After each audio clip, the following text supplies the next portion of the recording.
This is the TorbayHour radio show. Just after 8 o'clock Monday evening, which means it's time for the TorbayHour radio show. It's been a busy week in Torbay and South Devon, I think it's fair to say. Martin, we got a full studio tonight. Very full. I tell you what, there could be an interesting smell in here later. 4 blokes. And it's not just me. For a change. All the usual fun and frolics on the show. So we've got music from acts from Torbay and South Devon. Some brand new acts that we've not played on the show tonight as well. Don't forget, all the music we play is from artists in Torbay and South Devon. So maybe you're interested in booking them for an event. We can put you in touch. Most of them are on Twitter as well. So we'll unveil more about that as the evening goes on. Our featured account in a moment. We've also got guests in the studio, as I say, from Rowcroft Hospice. We're going to be talking about fundraising and generally charities in South Devon as well. Okay, that sounds good to me. That's all right. Yeah, as long as you approve of that. Yeah, I approve wholeheartedly. Yeah, that's why we got you in. If you've got anything which you would like to comment on the show tonight, or if you've got a question, or if you're holding an event and you think it's important and South Devon needs to know about it, then the easiest way of doing that is, of course, via Twitter. Hashtag TorbayHour is the way forward on that.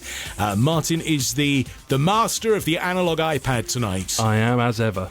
So what's been happening this week in the world of TorbayHour? Well, there was a lot about, obviously, Prince Harry came over to painting. Yeah. So we were getting loads and loads of photos about that. And then, obviously, things are getting a bit colder. Yes. So there is that, yeah. All the photos of the crisp mornings coming in and things like that. I wore my winter hat for the first time. Now, Dan and I, it's worth saying, but because there's probably going to be a load of in-jokes, Dan and I have worked together on previous radio stations. Many moons ago. We worked out, it was 9 years, wasn't it, Rick? Yeah, it's frightening, isn't it? It really is. So, yeah, if there's any in-jokes, I apologise that from the start. Yeah. Right, it's time now to get things underway, as we normally do, with our featured account. Now, this week, I've got to confess, it's a featured account I'd not heard of before. It's the Torbay Green Points, represented ably by Graham Simmons. Good evening, Graham. Good evening. Now, Torbay Green Points. Now, I've got to confess, until this afternoon, I'd not heard of you. Well, we are a scheme that's all about encouraging people to recycle in Torbay, and we're working in partnership with Torbay Council and my company, Local Green Points. We are operating the Torbay Green Points scheme.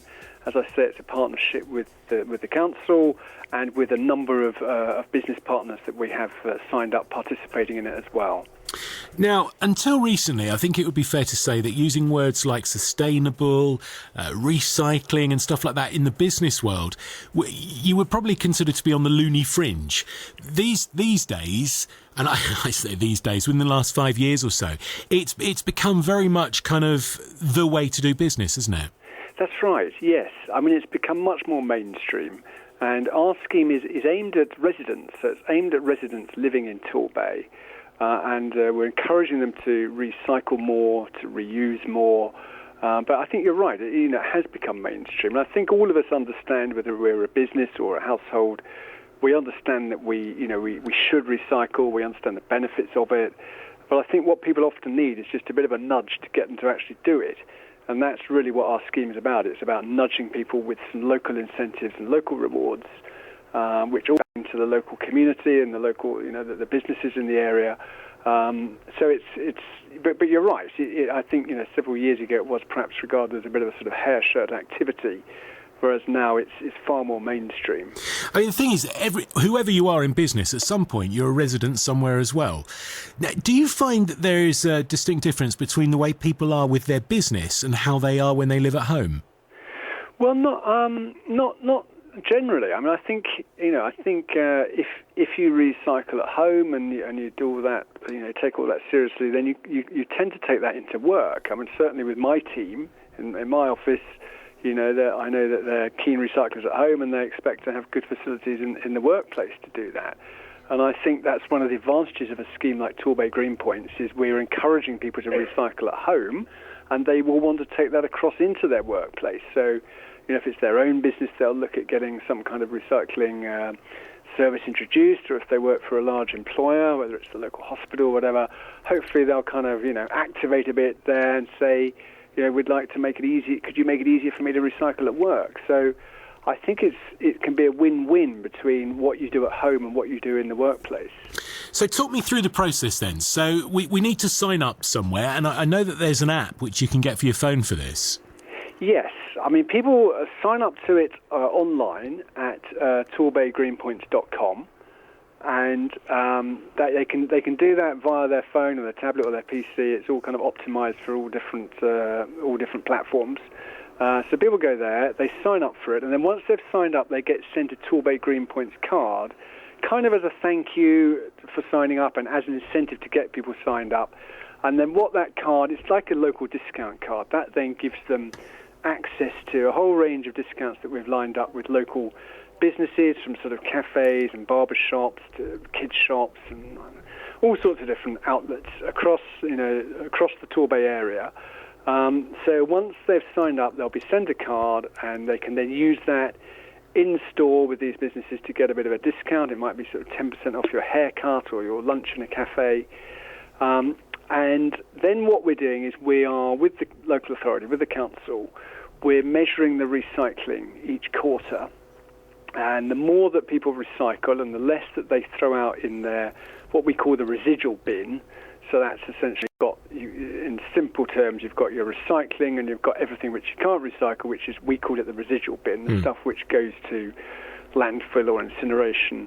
And the more that people are recycling, the less that's going in the residual bin, then people are earning points for their community. And there's a bit of inter-community competition. We've got 5 different communities across the Torbay area, which are based on the sort of geographic location of the waste rounds, because that's how we measure it with the council. And the community that does the best in each year will get the biggest donation that the residents there can vote on. And we have got 5 charities that are going to be supported through the scheme. So people will any time they can go to TorbayGreenpoints.com and they can vote for which charity they want to support. But there is an element of inter-community competition. So the community that does best will get the most points, and they'll get the biggest donation in their area. Right. It's kind of interesting. Now, from your point of view, from the business, forgive me for asking, but how does it work from your point? Where do you earn your money? We charge a fee to the council for running the scheme. We don't make any money on the rewards, so the donations. We facilitate the whole process. Likewise, the offers being provided by the local business partners. We don't make any money on any of that. So we're making our money in terms of a service fee. We charge a fee to the local authority for running the scheme, operating the scheme for them. Okay. And there's the web platform. There's an app you mentioned, so people can go to the app and view all of the local businesses participating in it. And it locates them. It's like a locator app, so it'll pull up all the businesses that are in the scheme, where they are, what their offers are. And we provide, a communication service to support the scheme. So there's been quite a lot of launch communications that hopefully a lot of your listeners will have seen all around the Torbay area. And there's kind of an ongoing monthly digital campaign. So there's quite a lot of activity to support it. So it's kind of like if you imagine nectar on a smaller scale, it's like a sort of nectar scheme to boost recycling for the Torbay area. I mean, it strikes me as a bit of a no-brainer, really, because whether you're a business or an individual, really, if you can start A, back into the community, and B, getting something for yourself via a discount, what's to lose? Well, exactly. There's no cost for participation for the households, and there's no cost for participation for the businesses. The council will be saving money because waste is very expensive. So for every ton of waste which is sent for disposal, the council will be paying quite a lot of money per ton. I don't know exactly what it is down in Torbay, but a lot of local authorities in England, it can be up to £100, £120 a ton. And then if the council's recycling more, then there's often an income stream they can benefit from through the glass. There's a market for recycled glass and paper. So from a business point of view, it makes perfect sense. And Torbay, it really is a win for them because they managed to get a grant from central government to support the scheme. So, there's no risk for the council. the scheme is covered through a central government grant, and it should save them some money through increased waste going for disposal and more recycled materials being generated through it. I mean, I guess really, this many years down the line, really what you're hoping for is that the councils don't need to call you because everyone is recycling as part of their daily routine. Well, that would be great. Yes, that would be great. I mean, as a nation, we are a bit behind where we need to be in terms of the EU target, which I think it's 60% by 50%. Sorry, 50% recycling rate by 2020, and a lot of local authorities are some way behind that still, around sort of 40%. So they've got quite a lot of uplift to get to that national target. But yeah, it would be nice to think that everyone is recycling everything they can, and we're throwing the minimal amount of waste out. So there's a minimal amount of waste going off either to a landfill site or being burnt and turned into power through incineration. That would be great, and then councils wouldn't need our services, exactly. But then I mean, I guess it's back at the forefront of our mind because it was only last week, wasn't it, that the 5p carrier bag, it's not a tax, is it? The charge for using carrier bags in supermarkets came in. So all of a sudden, the sustainable way of doing things is back in the front of our minds again. Yeah, and I mean, it's going to be very interesting to see what impact that has.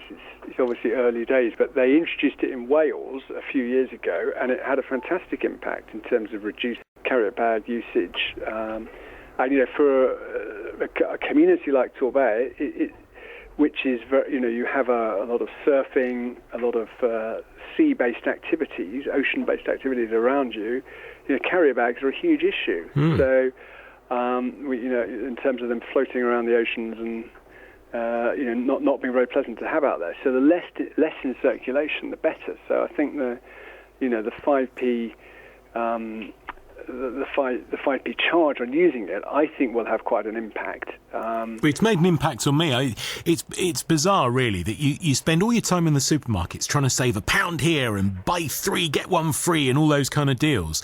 But yet, for some reason, there's something psychological about getting to the checkout and having to part with 5p for a bag. Yes.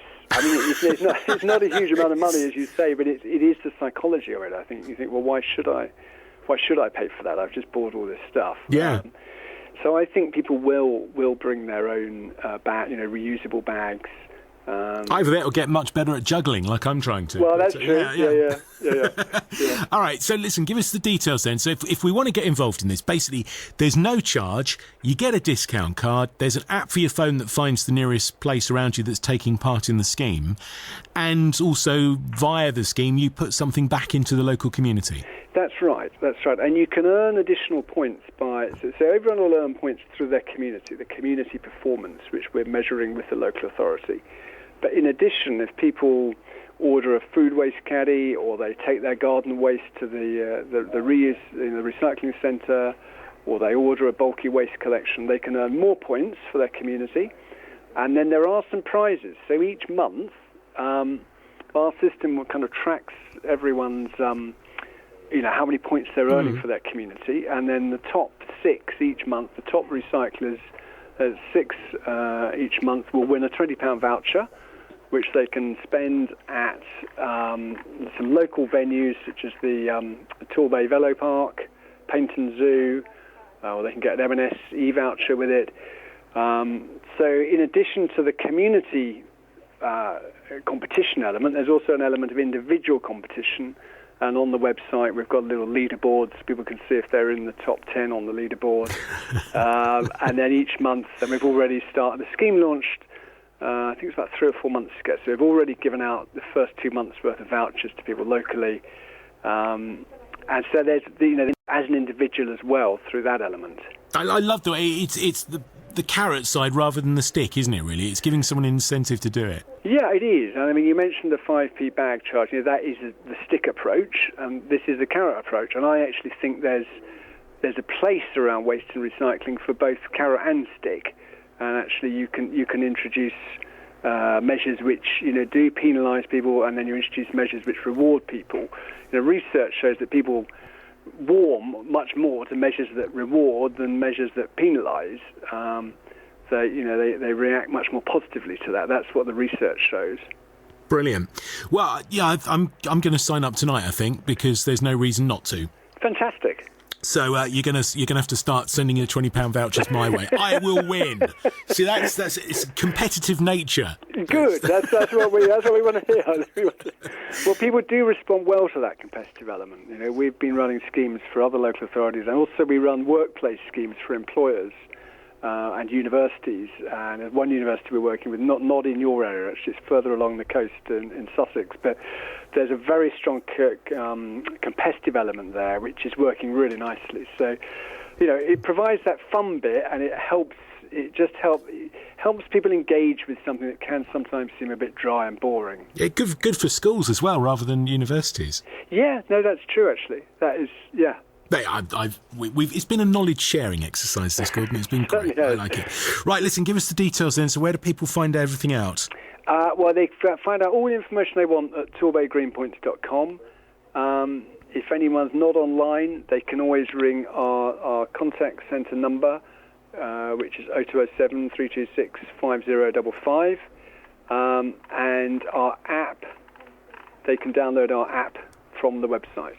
Brilliant. It's been a pleasure talking to you. We look forward to being rewarded. Excellent. Thank you very much for having me on your show. This is the TorbayHour radio show.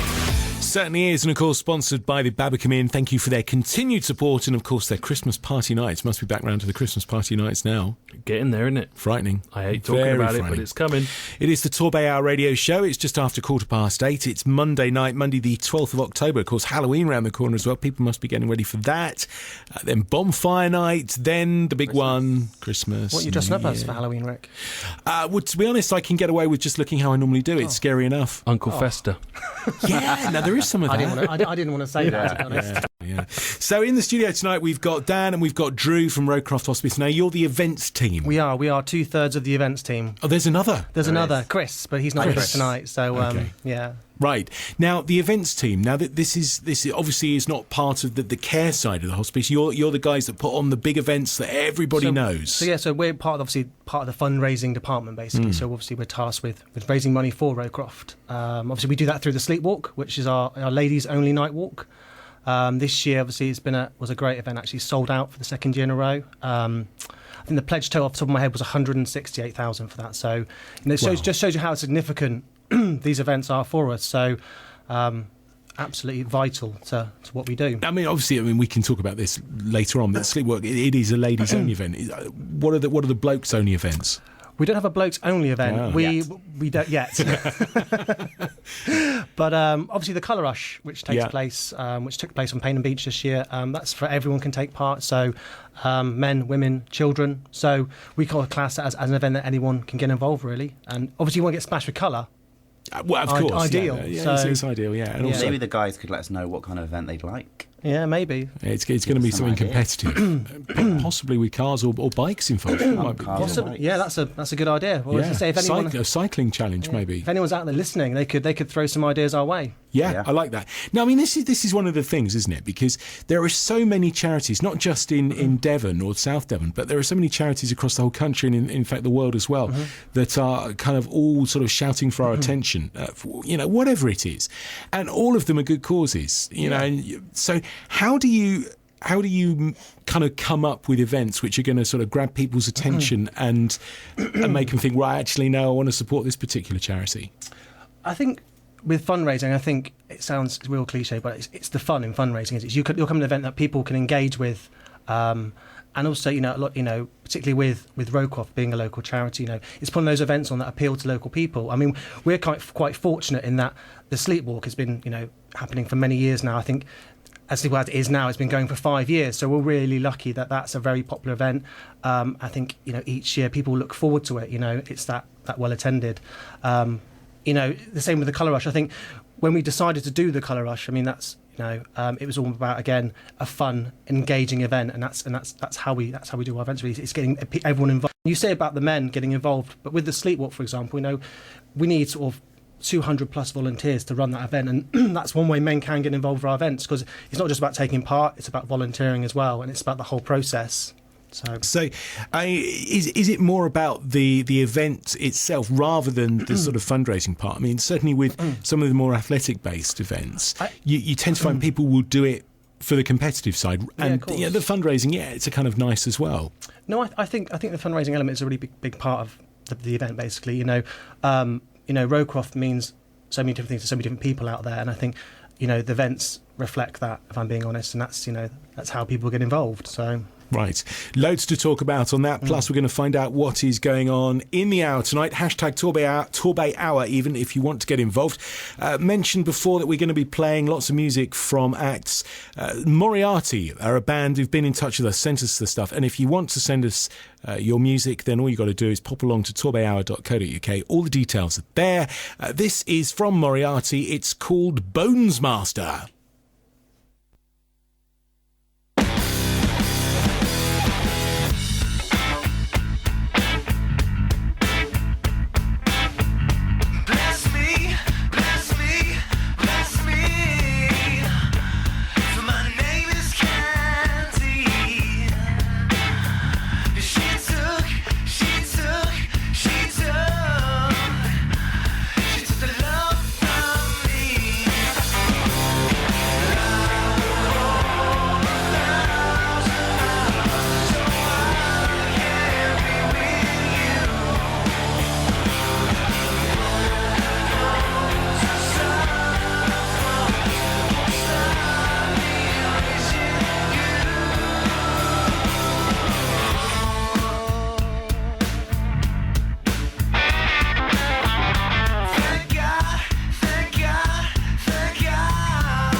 Bones Master from Moriarty on the Torbay Hour radio show. If you're in a band, send your stuff in, torbayhour.co.uk. All the details are there. We could be playing you on the show next week. 8:23. Martin, what's coming in on the feed? Right, so we've already got a couple of new people at Low Cost AE, so that's a new auto-enrolment account, so check those out, because everyone needs to enrol everyone in pension schemes nowadays, don't they? Oh, God, yeah. So these guys can help you out with that one. That's a local account. At the Living Rooms 3, they're a new upcycling shop in Brixham as well, so that's worth checking out too. Upcycling, right? So I was, upcycling. I was thinking of bikes, but it's not, is it? No, it's cycling uphill, penny farthings. Yeah. God, yeah, I do a lot of cycling uphill. There never seems to be the amount of downhill to match the uphill around here. I don't know how that happens, but there you go. No, exactly. No. But I'll be taking Mrs. M over to see that one.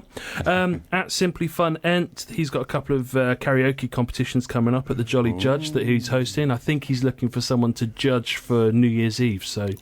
If you're free, Rick, there you go. God, New Year's Eve. It's a heavy fee, I imagine, on New Year's Eve, right? Well, yeah, I think I'm already booked though. Yeah. I'm on the radio somewhere, I think. But anyway, I'll be booked somewhere. At Karen's Cakes UK, she's reminding everyone that Totnes Good Food Market's on Sunday, so get yourself down there. Get yourself some. I love going over there. The cheeses are the thing that gets me at the Totnes Good Food Market. The chili cheeses and stuff like that. I like a good chili fantastic. cheese. Chili cheese. Oh, yeah. Anyway, moving swiftly. Maybe we spent the last year being obsessed with cake. Maybe the next 12 months is going to be cheese. I think we could get into cheese. It's going to be even worse on our waistlines. Worse on the waistline and even more stinky in here. Oh, God, no. We'll move swiftly away from cheese. I haven't even considered the smell. Okay, well, let's go for something a bit nicer then. Disco Bespoke. If you like at the moment, you could win a bottle of Moët and a box of chocolates. Nice. Can't go wrong with that. Can't go wrong with that at all. Torquay Chamber, they've got their networking event on Wednesday, so that's bacon sandwiches. It's amazing, isn't it? Everything boils back down to food. This is one of the things with fundraising as well, isn't it? It's not just a case of putting on an event and going, well, people will come to it. It's that thing from, was it in Wayne's World? Put it on, people will come. Yeah. But it doesn't really work like that. You've got all of that other stuff. It's organising an event. That's why it's a team, presumably. Oh no, definitely, yeah, for sure. It's a big process, for sure. I think some people are surprised to hear that a charity might have an events team, but because people don't think past the kind of attending the event logistically, like you said, there's so many factors to factor in. Yeah. And not only are we putting on events for the people fundraising, but we have to look after all our amazing volunteers and make sure that their welfare is looked after, make sure they're fed and watered, as well as...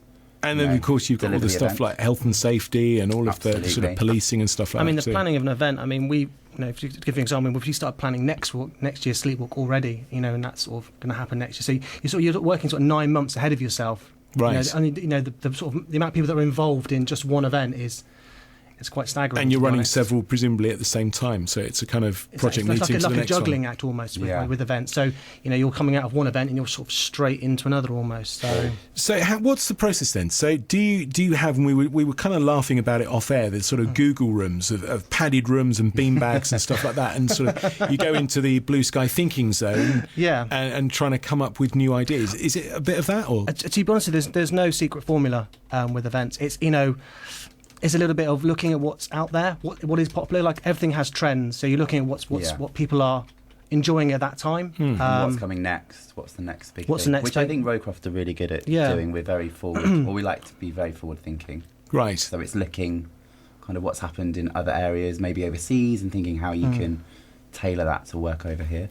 Right, okay. I mean, we've been... Dan, you've shaved off your beard. Yes. You could... because there's Movember is about, obviously, to start in November, isn't it? You could have done, a beard for Rowcroft. I could have done, yes. I think, there's still time, Here we go. I'm not sure how much Martin's money been trying for a year, and that's all he's done. It looks don't sneeze, you could blow it off. Yeah.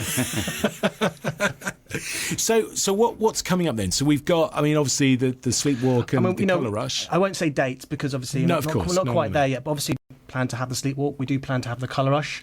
We also wanted to talk about a new event. Well, it's not nothing quite the same scale as Sleepwalk Colour Rush, but it's a corporate networking event that Drew's currently organising. Which is next week. So Thursday, the 22nd of October, will be our first networking evening for local businesses stretching right across South Devon, trying to engage more with the local business community. So we're inviting people in to come and meet the team, meet other businesses, have some wine and nibbles, as I'm sure you'll be pleased to hear. You talk about food again. There we go. Yeah, so Martin's just he dragged me in. No That's bacon. why I'm going. No bacon, I'm afraid. Out. But there will be nibbles, and basically showing local businesses what we do and how we can work together better in the future, because we are a local-based charity. Mm-hmm. I think people think that we're predominantly within Torbay, but we do stretch out, from Dartmouth to Dawlish, as we say. So we want to include more businesses. Do you find what's the kind of split in terms of individuals who want to do something for Rowcroft for whatever reason, and the corporate sort of business side? Is there a kind of easy split on that? I wouldn't say there's an easy split, and there's no kind of formula for it essentially, between an individual wanting to raise money for us or a corporate. I think it just falls to a different person in terms of who would organise that. So a business might it could also be an individual within a business that might organise something for us. So the lines are very much. And it might not always be about fundraising. It could be about what people can offer, whether it be their time, whether it be donation through gifts or services. You know, we're always looking for.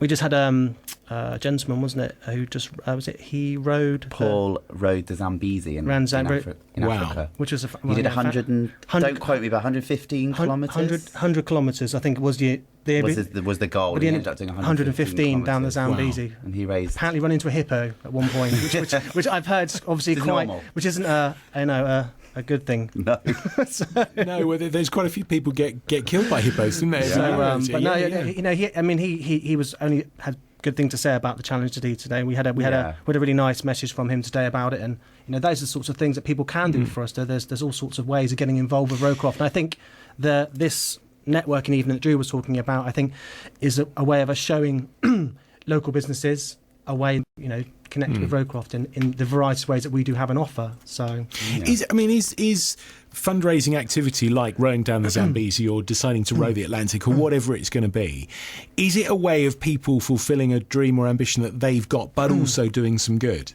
Absolutely. Of course it is, yeah. I think you have to have, you have to have something that people want to achieve. People want to feel they've achieved something for themselves as well as raising the money. Part of it is the challenge, isn't it? So it's essentially, you know, it's the same as a sleepwalk. You know, it's the challenge of walking that 10 miles, and that's part of it. You know. And we're lucky enough that we can help people achieve things that they want to achieve whilst raising money for ourselves. Right. Well, I mean, that's an interesting point, because I mean, the sleepwalk, you've got several thousand people taking part in that, and it's a challenge for 10 miles, but it's not an extreme challenge. But to some people, 10 That's miles. absolutely, that's a long way. Absolutely, yeah. I mean, it's a long way, a long way for me to consider walking. But I'm thinking, don't laugh. But it's when you get some people doing things like rowing down the Zambezi, that's not something I don't wake up and think, I think it's like you said earlier on in the previous link, is, you know, it's finding that the right thing for you. So we offer a variety of ways, and it's just, you know, obviously showing people those different fundraising activities that are on offer, you know, and that whatever appeals to you. And I think everything's a challenge, essentially, you know, whatever it is, whether you're walking 10 miles or the Zambezi, or if you're jumping out of an aeroplane, these are all challenges and personal goals for people, you know, they want to achieve.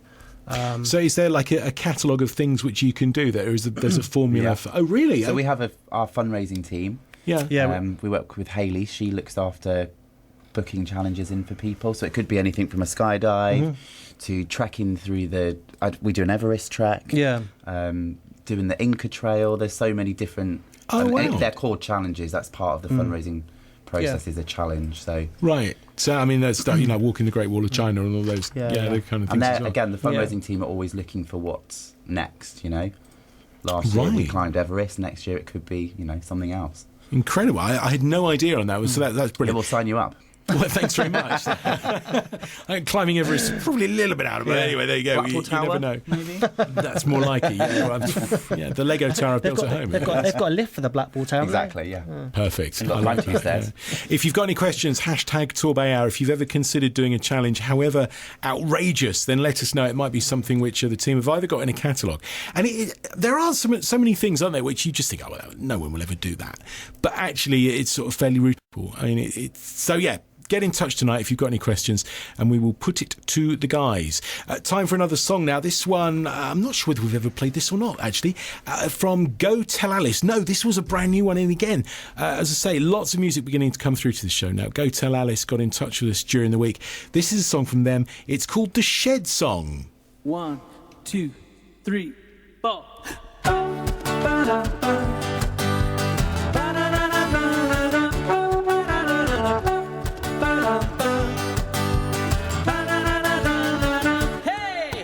Shed is not old, it is wooden and bold. It's full of the things that we treasure. We often go down for a rummage around. It always gives us a pleasure. In a shed you can find, well, an knobs of all kind. Things to bolt, things to screw, drill and feel. Where you can read, you can dream. Invent new machines, construct small erections at will. Hey, it's a shed, it's a shed, it's a glorious shed. We all want one in a garden. It's a shed, it's a shed, it's a glorious shed. We all want one in the garden. Hey!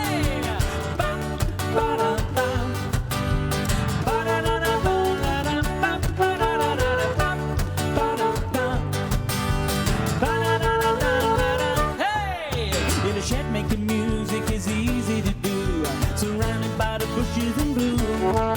Inspiration you see from the birds and the bees. The rhythm comes with a tune. Hey, it's a shed, it's a shed, it's a glorious shed. We all want one in the garden. It's a shed, it's a shed, it's a glorious shed. We all want one in the garden. Hey!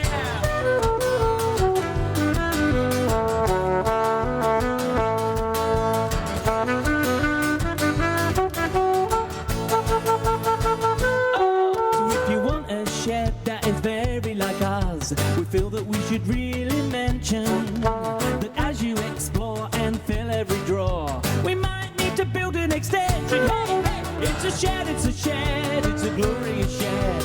We all want one in the garden. It's a shed, it's a shed, it's a glorious shed. We all want one in the garden, 'cause it's a brilliant shed, fantastic shed. I love that shed 'cause it's mine. It's a brilliant shed, listen shed. I can go la la la la la la la la la in my shed all day long, 'cause I can, 'cause it's my shed. What do you do in yours? No, don't say it. Hell, it's a shed, it's a shed, it's a glorious shed. We all want one in the garden. It's a shed, it's a shed, it's a glorious shed. We all want one in the garden. Hey, hey. Bum, ba-da-bum. Ba-da-da-da-ba-da-da. Ba-da-da-da-da-bum. Ba-da-bum. Ba-da-da-da-da-da-da. Oh, it's a shed, it's a shed, it's a glorious shed. We all want one in the garden. It's a shed, it's a shed, it's a glorious shed. And we all want one in the garden. Or maybe two. Two sheds, yeah, we need two sheds, definitely. Go Tell Alice, the Shed song. I don't know if you've seen today, actually, that Ladybird Books are releasing a set of adult re-releases of the Ladybird books. The first time it's ever been allowed to be done as a parody. The books have been written by the people that did the Paddington movie and Miranda, the TV show. Right. Amazing. And their books, they're called The Wife, or The Husband, The Midlife Crisis, and one of them is called The Shed. And they're Ladybird books about the shed, using original artwork. They are going to be a must on everyone's Christmas present. I think I can see me getting one of them for Christmas, I think. Me and my shed at the moment. I haven't got a shed, I feel. Oh, you need a I've got no shed. shed. No, I feel. Oh, I me feel and Dan, left out. we're I feel okay. left You need out. a shed. Have you got a shed? I've got a shed. Yeah. What's It's in a the what's, surprise, what's, right? it, what's in the shed? You're going to laugh, but I've got tools. It's a I like doing use up for a shed. furniture, Yeah. so I've got like tools Yeah, and things. okay. Yeah, lawnmower. I lives would in the never shed. I never would have expected that. No. There you go, see? My friend's got Every day's an a school office day. in her shed outside. A full-on What's in your shed? Let us know tonight. We need to know what is in your You shed. could win a shed. Well, if you've got a shed you don't want. Anyway, no, moving very, very swiftly on. We're talking about charity fundraising. What's in the shed? There's an idea. You could guess. No, anyway. So in the studio tonight, we've got Dan and we've got Drew from Rowcroft Hospice. We've been talking about some of the kind of out there ideas. I was going to say crazy, but there's no such thing as really as a crazy idea, especially if it raises money, is there? But they're kind of more out there, unusual things to do. But there are, I mean, there's ways of raising money for charity that are sort of sedentary, if you like. You don't have to do anything. You can sort of leave money and stuff, can't you? Well, there's a variety of ways that you can support Rowcroft. I mean, money is one way, financial, or obviously gift in kind. We have a lot of really generous businesses out there that support us in that kind of way. One company being Emerald Security, who kindly supply all the security free of charge for all our events to make sure that our volunteers and our participants are safe. So, you know, we have Ocean Torbay, who donated us 2 cars for 12 months to Wow. use, which not only were they used to transport and use on a daily basis, but they also promoted our event. So we had liveries changes. So we did a Sleepwalk livery done, or Sleepwalk stickers, I should say, just for anyone who doesn't know what livery is. The Sleepwalk stickers. Sleepwalk stickers on them, you know, to promote our events. And then obviously then it would change a few months later to Colour Rush car, so they promote the Colour Rush. So, you know, there's such a variety of ways that people have supported us, and in such generous ways as well. So It's funny, in a way, you kind of don't think of as businesses as being sort of charity supporters. But I mean, I'm guessing that's, you know, that can make almost a more significant impact on the charity than individuals. yeah, you know, it's, you know, as much as for the altruistic reasons they do that, I think also as well, you know, there is a benefit to that business. You know, in terms of, you know, sort of the awareness that raises for them in South Devon. You know, so we do quite extensive campaigns and marketing campaigns in the area for our events. and obviously they can be part of that. So to be associated with us as well is, Right. you know, it's not a bad thing. No, not at all. No, definitely not. I mean, I think this we talked about this networking evening that we're doing next week on the 22nd, which is the Thursday between 6:30 and 8. Plug. That's what it's all about. I think you know, the reason is to invite businesses in to sort of to meet the team, you know, to find out more about what Rowcroft do, and also find the ways that they can engage with us. And for us to meet the local businesses that we might not have thought about, saying, help, we need you for this. Or I think that's one of the things which I'm sort of more aware of now, doing this show and working with the guys with the Torbay Hour, is quite the sort of the depth of the business community in this area. I mean, there are so many businesses that either work from homes or work from small industrial units that you just have no idea that are there unless you need the product or service which they're offering. You know, we're in the same position. You know, we are a big charity and a lot of people know who we are, but you know, we are still, it's a small area and we are a local based charity, and I think there is probably a lot of people that aren't aware of that or don't know who we are, so we feel that we're in the same position. Do you find that in a way sometimes being a big charity can work against you? Are people intimidated by dealing with a bigger organisation? I think the challenge might be the other way around. I think people assume perhaps we're okay, maybe. Yeah, maybe or we're bigger than we that's are. the assumption. I mean, you know, just to put it in a bit of perspective, I mean, obviously, you know, we have to fundraise £7 million each year to continue to provide the service that we do for South Devon. I don't think people realise that's a figure that we have to achieve as a team. But that's presumably £7 million as it stands right now. So that's not an inflation number down the line that in a couple of years' time that might have risen to 8 or 9 million or whatever. But that's just to provide the level of service you've got now. Yeah. So we treat 2,200 patients each year with our service, and that doesn't include families as well, because obviously with us it's the patient as well as the family. So you know, we support the whole process, and not just in the hospice, but we work out across the community as well. And everything we offer is, you know, free. Yeah, we don't charge for our services.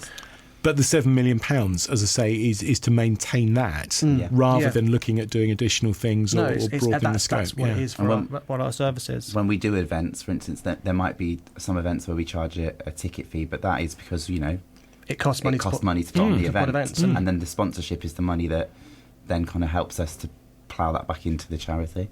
Right.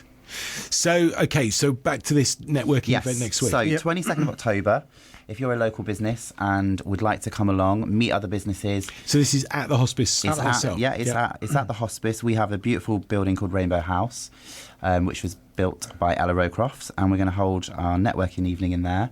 And if people want to come along, there's more information on social media, and also people can email in for more information. The email address is events@rowcroft-hospice.org.uk. Okay, and if anyone gets that, Martin, we can tweet that out, can't we? Make sure everyone's got all the details. Yeah, we can do that. I think I've got the picture, so I'll be putting it on Facebook and stuff like that. And currently our boss will be tweeting it as we're saying it. So if you are on Twitter right now, there will be some information going out. So fantastic. Okay, so the idea of that then is it's a kind of double-edged sword, really. I mean, there's absolutely no obligation on the business's part. I think again, it's an opportunity for us to meet each other and also let them know what we do. And vice versa. And just create this network, which is what you guys try to do, is to create a network where we all work together and support each other, you know, for the greater good, as it were. Brilliant. We'll find out more about what you're doing, what's coming up. We'll try and squeeze some details of an event coming up out of you very, very soon. Martin, what's happening on the feed? Right, so Living Coasts have been on there saying that they're on TV tomorrow, BBC One, Home Away from Home at 3:30, I think it is, featuring a couple from Paynton. So if you want to see Torbay on the TV, there you go. It's always good looking at Torbay on the TV. I don't know what it is, it just looks great. It always seems to look sunny. Because it's beautiful. It's beautiful. It is. At Dartmoor DBN, they're a new networking group on Dartmoor, so if you want to do business with people up there, then give them a shout. Good luck to everyone in the Herald Tourism Awards on Thursday. Yeah, so if you're at that one, you may see some of us there. You may see all of us there, I don't know yet. At BALFC1, Buckland Ladies Football Team, they're looking for players and sponsors. So if you've got a lady that wants to play football, then there's a team looking in the area. Ladies football is doing so well. I mean, the Ladies World Cup obviously has had a massive boost recently on that, but ladies football is on the up. And in the sort of mainstream sports news now, it's being more well covered, which is great. Well, it's even in, FIFA football games. Yeah, have now started having women's football teams in there. So on the computer games? On the computer games. Oh, really? Yeah. On the latest FIFA football game, you can play with the ladies' football team. Wow. Brilliant. Okay. That's cool. There you go. Yeah. Another new account at Spud_Shack. You don't need to ask twice what they do. Spud Shack. Talking of sheds. Where's the Put a spud in it. Where's the Spud Shack? I love spuds. I don't know. I'll have to find out. Your jacket potato is a good meal, isn't it? It always used to be a great end to the night. Jack Potato Man. Oh, the Jack Potato Man on the harbour. In Torquay. Torquay seafront. Queue up for an hour just to get a spud with Yeah. everything. But it was the best spud. It was the best spud ever. I'm too old to go out nowadays, but it's worth it. Spud Shack, I like it. At Blinkback Video, he's launching a marketing podcast next week for the leisure industry. So, definitely get that checked out. Get some ideas on how to market yourself and get all that done. Oh, I've got to say thank you to you, by the way, for letting me know. I was questioning last week, what is the point of favouriting in Twitter? And you sent me big detail on that, which was very interesting. Basically, it doesn't actually do anything other than it's almost like an endorsement of what someone has said. So if you favourite something... and like a like. Yeah, exactly. It's a bit like a like or, and this was the thing which I found quite interesting. It's kind of like punctuation marks saying, right, that's it, the conversation's over. We've done all we need to do. Full stop. I'll stick the favourite on there. Yeah. So I've learned something. There you go. I saw that come up and I thought I'll have to share that. Yeah, thank you. There you go. Thank you. Anything else? Virtual Jet Centre. If you're a nervous flyer, visit their website. My mum. And she's a nervous flyer. Me. There you go. Are you a nervous flyer? I hate flying. Really? I absolutely hate it. I've done a lot of it, hate it. I was watching that thing with the Red Arrows that was on telly last night. I was thinking, I so missed out. That was my calling. So I need to get down to the virtual jet. I want to fly. Yeah, it's a great. I've seen it. It looks great, and people that have been on it have really fed back. So they help you to overcome your fear. Yeah, it's like a plane simulator. So you get to sit in the plane, fly it, and land wherever you want to land it, and go from there. So they actually explain the process of flying to obviously ease your nerves. Yeah. See, I don't think about it. I think, right, plane goes up, that's all I need to know. The actual physics of how you get the 50-ton lump of metal into the sky, I don't need to know that. It's all about air pressure and the shape of the wing. It's the Bernoulli effect, I believe. See, you do know. We were talking weirdly the other day about smoking on aeroplanes.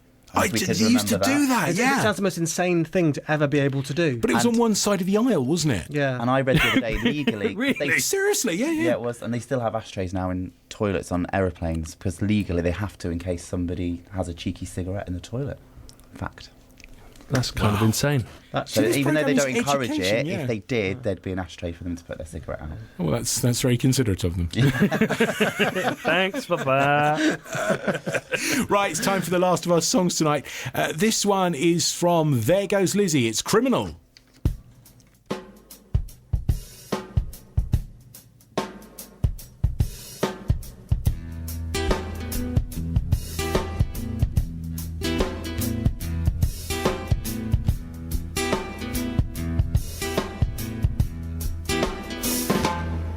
Every crime someone commits preys on weakness, and the hunger stays inside.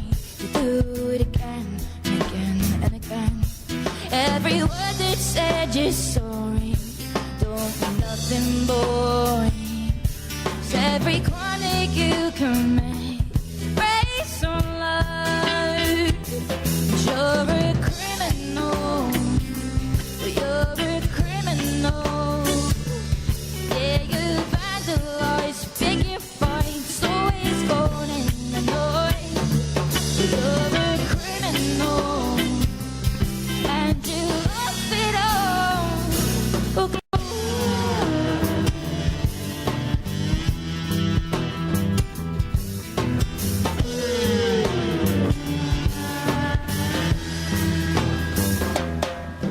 Every word that leaves your mouth is stolen from a book,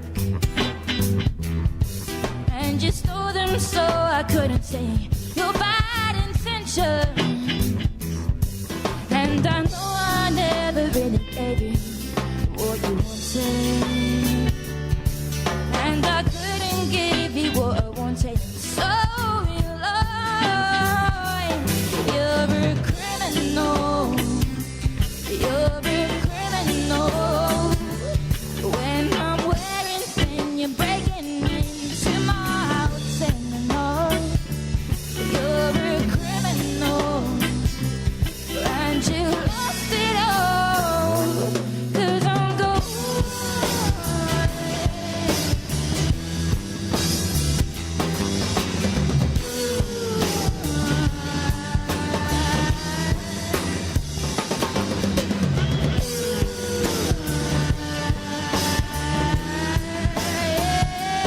When I'm wearing thin, you're breaking in. All the heartbreak back again. Wearing thin, you're breaking into mine. Yeah, you're a criminal. You're such a criminal. When I'm wearing thin, you're breaking into my house in the night. You're a criminal, and she lost it all. Because I'm gone.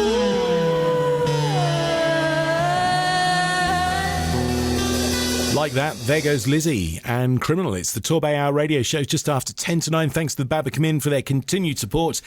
We are talking about fundraising or event organising as well with Dan and from Drew from Rowcroft Hospice.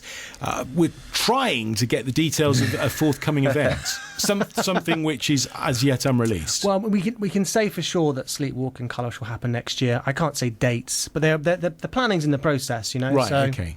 Yeah, so it's on its way. He's But we'd being like to very do slippery more. about the details. We are very Yeah, slippery, very slippery, you know. yeah. So Yeah. we have to be careful. We have to create an air of mysticism. Our, I think it's because our boss Rachel Bell's currently listening. Oh, good I evening, think, Rachel. I think we just wanted to give a little Hi, shout Rachel. out. Rachel, you can say anything you like. I've seen that one, yeah. Yeah, that's fine. Yeah. So, I mean, presumably, then, whenever you come up with an event, whether it's one of the established ones or if it's going to be something new, quite a considerable expense for you has got to be marketing. And what's the sort of, I think, is it flash to bang, the military say, isn't it? From the moment you conceive the idea to the actual execution. It depends on what you're marketing, I guess. I mean, Right. it's a really important part of the event. You know, obviously marketing it right, you know, to the right people, to the right audience. It's incredible. It's vital. I think actually, the lady that's listening, Rachel Bow, is probably be more. She should ring in. She's the She's marketing ring in. She's the Okay. marketing expert. Maybe we'll get her on another week. Yeah. But, yeah. So, right. But if our kind of key events like the Sleepwalk, like Daniel mentioned, we start planning in now. It's not till next year, so the marketing starts for some things well in advance. But if you want a quick turnaround or something, if there's an idea that's maybe seasonal or you just come up with, you have to be pretty reactive. So it works both ways. I was going to say, is the season, because obviously, I mean, you couldn't really do a Santa run, for example, in the middle of summer. Well, you could, I suppose. Well, you could but, do this. yeah. That's a new event. There we go. Yeah. Yeah. Well, a job summer done. Santa run Summer Santa run in shorts. in full-on Santa gear. Yeah. Full-on Santa Full-on gear. Make it a Santa little gear. bit more of a challenge. Yeah, and also probably a 100 good way of From here to losing Atlanta. weight. Yeah. Good work. See, this is what we call brainstorming, isn't it? I think this is where we're going with this, aren't we? Yeah, that's so right. excellent. So, but yeah, I mean, is what you do sort of governed by the season? I think. Definitely in Torbay's weather. Obviously, I mean, weather key plays a key factor, and obviously we hope the summer will be nicer. Not always the case, but we hope that the weather in the summer. And also when people are off, like schools are off, or you got to think about when families might be away, or different months probably affect your different target market. and the type of event you would do would dictate by season. Yeah. So Yeah. You don't want to do a Obviously- mud run in December because it's cold and wet, but Yeah, You but know. quite happy like to do it a in the sleepwalk, summer, and yeah. you want to do it in the summer, nice and warm and Light, yeah. light. You can know. I mean, the weather. I mean, you kind of touch on the weather, but getting an accurate weather forecast again must be something which I know. The weather forecast is just as easy to stick your finger out the window, isn't it? Go, what's it going to do tomorrow? You hedge your bets. You hope that it's going to be a nice day, evening, whatever the particular event is. You're I weather 2 weeks before an event, just going please, every day. And what will happen, as you know, with Rowcroft, it changes constantly. So you're like, oh yes, no, yes. So you're sort of going through the process. But Wake up in the morning again. This year we've been really lucky. The events, the weather's been gorgeous. All 3 events we did this summer, which was the Sleepwalk, the Colour Road Rush, and the Colour Rush. We've been really lucky. They were just fantastic days and evenings. And are there any events which you've put on which you think, no, never doing that again? Not in my time since I've been at Rowcroft. Right. Good answer. Ask us next year. Well, you never know. We might well just do that. So, I mean, generally, people are aware of the work that Rowcroft do, aren't they? We hope so. You're going to get sort of background level of support anyway, aren't you? Yeah, but you can never have too much support. And again, that goes back to this evening that we're holding.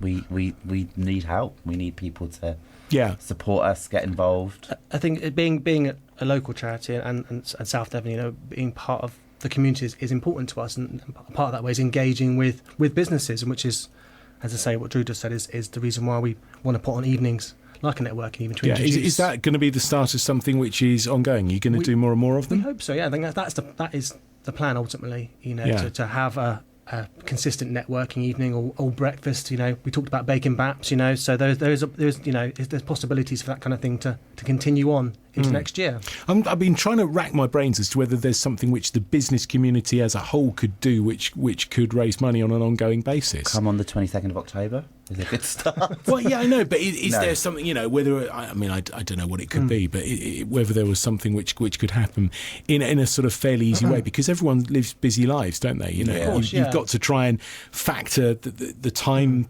thing into people who are running businesses' lives, and that's hard. But anyway, on the 22nd, we can find out. You got all dreamy-eyed there thinking. I did a glazed over then. Sorry. I was like, that would be amazing. That was at 8 o'clock you glazed over. How could we do that? What's the answer? We come along on the 22nd, we can find out. Tweeting. I think that's the best way, isn't it? Yeah. Brilliant. Right, so give us all the details. I know we've mentioned it a couple of times, but give us all the details on the event. So it's 6:30 till 8:30 at the Hospice in Torquay, and it's Thursday the 22nd of October. So for people that have never been there, you go down Avenue Road hang a right, don't you? You turn right and you go up a beautiful driveway. The Hospice is on the left. Behind that is our Rainbow House offices, which is where we'll be. If you want to come along, we don't care what business you work for, who you are, the more the merrier. And we just ask you to drop us a line at events@rowcroft-hospice.org.uk. Or alternatively, you can just give the Hospice a call. Or just turn up. Yeah. No. No, please don't. Please let us know. That'll be I don't want nice. to run out of canapes. No. Yes. But no, just call in and ask for Drew or myself. Ask for Dan. Okay. Fair enough. Ask Okay, for me. and what's the phone number for people to call? 01803 217 641. Brilliant. Thank you very much for coming in tonight. Thank you. Best of luck. Let us know. Thank you for having us, by the way. Well, no it's problem been a at pleasure. all. That's great. I've really enjoyed it. Yeah. That's it. We must get you back when you come up, when you release the details of the secret plans. I kind of got this image of you now working. You don't have an office, you have a dark tower. you kind of sit in and sort of. Where you've been? Well, yes, anyway, so come back and reveal the details of the next big thing. Thanks for coming in, guys. Martin, Thank you. Thank you wrap so up much. the feed. So we've had at Ruby UV Buddy, UV Awareness, that she's advertising her stocking fillers. UV awareness. UV Awareness, so UV light, sun... UV stockings. Okay. Stocking fillers. For Christmas. I think basically she makes things that change colour in UV light, stuff like that, so you know about. I remember being so excited when I started going into a nightclub and there were the UV strips everywhere, and you could instantly see people's white shirts, whether they were white or not, and things were see through and all that kind of stuff. Hyperglow t-shirt. Hyper. We'll just highlight your Free sweat with patches. skips. The ones that changed colour when you got home. Yeah, packets of skips. You had to cut the tokens out, and you did watches. Yeah. Bringing it all back. of those. That's it, Hyperglow. Here we come. Right. Congratulations to Disco Junction tonight. They've finally reached their 1,000 followers. Congratulations. Congratulations to those. At the 25 Torquay, they finally put out their vacancies sign for the first time in months, so it must have been a good summer for them. Wow, that's brilliant news. Yeah, well done Brilliant news. At Nutshell Law, he's been persuaded to start up his blog again. If you're interested in the law and things like that, check that out. It's kind of a light-hearted We spoke to him a look at couple of things. weeks ago. He was doing that free evening of advice, wasn't he? Social media startup stuff. Yeah, and he's got another one coming up as well, I believe. So he's Brilliant. just working out a good Monday to do it. At Southwest is new, I think. I think it's a new account, so that sounds a good fun. That's the big balls you get in and Run around and play Like football. gladiators. Yeah, exactly. Yeah. Oh, well, there you go. Right, listen, you've got to wrap it up. Remember, if you want to go on quickly. At Boudoir Torquay used her first tweet to ask for support in a breast cancer event. She wants your bras. Brilliant. Okay, I'm glad to let you get that in. Don't forget, you can listen to the show again on YouTube channel. You will get it up tomorrow night, if you pardon the expression. Yes, on YouTube. Search Torbay Hour. Talking and tweeting business in Torbay and South Devon. This is the Torbay Hour Radio Show.